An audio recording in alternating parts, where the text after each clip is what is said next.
भगवान करे हमारे घर में हमेशा दिवाली बनी रहे, हमारे घर में हमेशा प्रेम और मिठास बना रहे, हमारे घर में हमेशा आनंद माधुर्य बना रहे। अरे मेरे भाई, रावण ने मरते मरते राम से कहा था कि राम, मेरे मरने के बाद किसी कोने में बैठकर सोचना, शक्ति मेरे पास ज्यादा थी।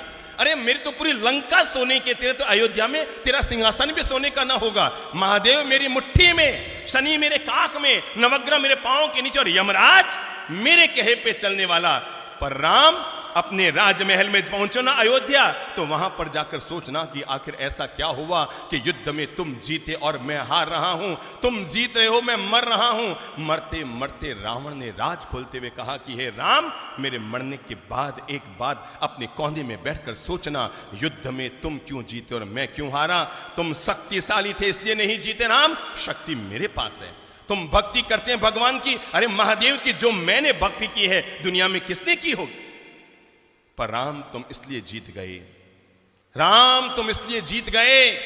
मरते मरते रावण ने दुनिया का एक गजब का राज खोला और पूरी मानवता के लिए, प्राणी मात्र के लिए और घर घर में रहने वाले भाइयों के लिए प्रेम का एक मंत्र देता हुआ दुनिया से गया रावण। और जाते जाते रावण ने राम से कहा था कि राम, मेरे मरने के बाद कोने में बैठकर सोचना, तुम इसलिए जीत गए, सिर्फ इसलिए जीत गए राम, तुम इसलिए जीत गए क्योंकि तुम्हारा भाई तुम्हारे साथ था,